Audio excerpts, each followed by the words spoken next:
Hi, Mount Wolf friends. This is Mrs. Marvis. I'm going to read to you one of my favorite holiday stories, The Polar Express by Chris Van Allsburg. On Christmas Eve, many years ago, I lay quietly in my bed. I did not rustle the sheets. I breathed slowly and silently. I was listening for a sound a friend had told me I'd never hear. The ringing bells of Santa's sleigh. There is no Santa, my friend had insisted, but I knew he was wrong. Late that night I did hear sounds, though not of ringing bells. From outside came the sounds of hissing steam and squeaking metal. I looked through my window and saw a train standing perfectly still in front of my house.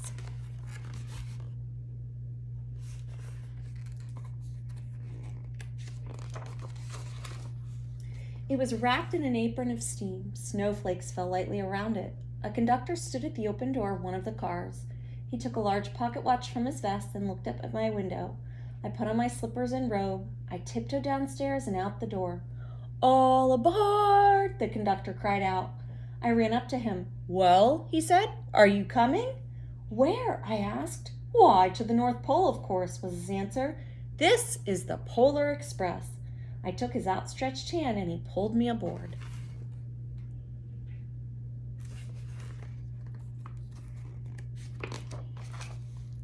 The train was filled with other children, all in their pajamas and nightgowns. We sang Christmas carols and ate candies with nougat centers as white as snow. We drank hot cocoa as thick and rich as melted chocolate bars. Outside, the lights of towns and villages flickered in the distance as the Polar Express raced northward.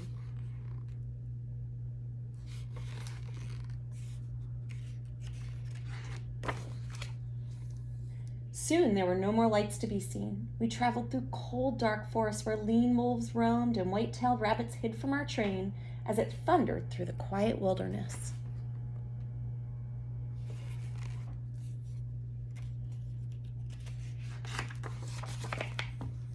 We climbed mountains so high it seemed as if we would scrape the moon, but the Polar Express never slowed down. Faster and faster we ran along, rolling over peaks and through valleys like a car on a roller coaster.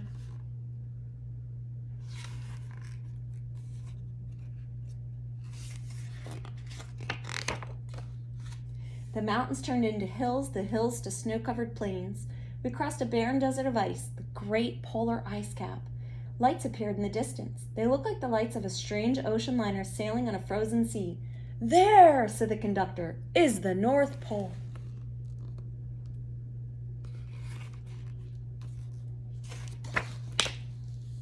The North Pole. It was a huge city standing alone at the top of the world, filled with factories where every Christmas toy was made.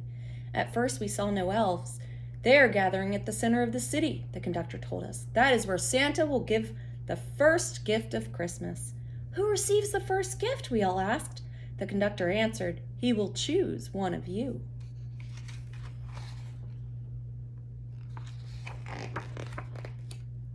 "Look," shouted one of the children, "the elves!" Outside, we saw hundreds of elves. As our train drew closer to the center of the North Pole, we slowed to a crawl. So crowded were the streets with Santa's helpers. When the Polar Express could go no farther, we stopped and the conductor led us outside.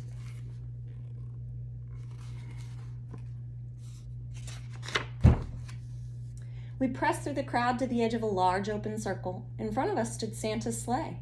The reindeer were excited. They pranced and paced, ringing the silver sleigh bells that hung from their harnesses. It was a magical sound like nothing I'd ever heard. Across the circle, the elves moved apart and Santa Claus appeared. The elves cheered wildly. He marched over to us and, pointing to me, said, "Let's have this fellow here." He jumped into his sleigh. The conductor handed me up. I sat on Santa's knee and he asked, "Now, what would you like for Christmas?"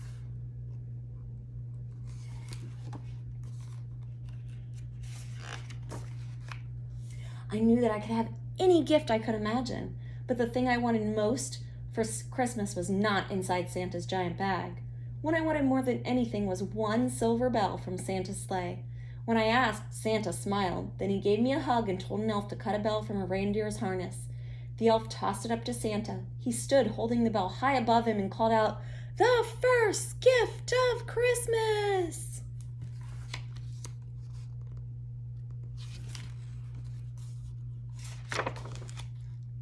A clock struck midnight as the elves roared their approval. Santa handed the bell to me and I put it in my bathrobe pocket. The conductor helped me down from the sleigh. Santa shouted out the reindeers' names and cracked his whip. His team charged forward and climbed into the air. Santa circled once above us, then disappeared in the cold, dark polar sky.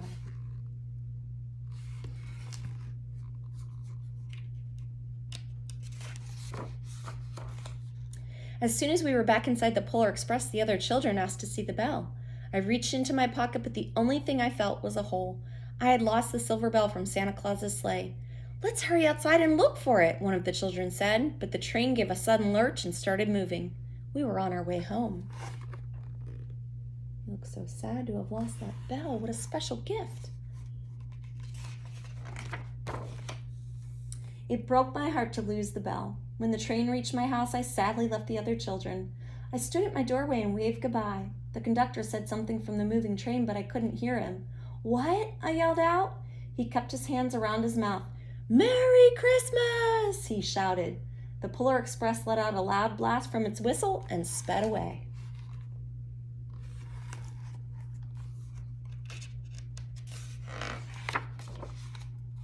On Christmas morning, my little sister Sarah and I opened our presents. When it looked as if everything had been unwrapped, Sarah found one last small box beneath the tree. It had my name on it. Inside was the silver bell. There was a note. "Found this on the seat of my sleigh. Fix that hole in your pocket. Signed, Mr. C." I shook the bell. It made the most beautiful sound my sister and I had ever heard. But my mother said, "Oh, that's too bad." "Yes," said my father, "it's broken." When I'd shaken the bell, my parents had not heard a sound. I must not believe. At one time, most of my friends could hear the bell, but as years passed, it fell silent for all of them. Even Sarah found one Christmas that she could no longer hear its sweet sound. Though I've grown old, the bell still rings for me as it does for all who truly believe. The end. Well, friends, I hope you enjoyed that story. It's one of my favorites, and I hope you all believe in the miracle of Santa and the Christmas time, and I hope you enjoyed that story.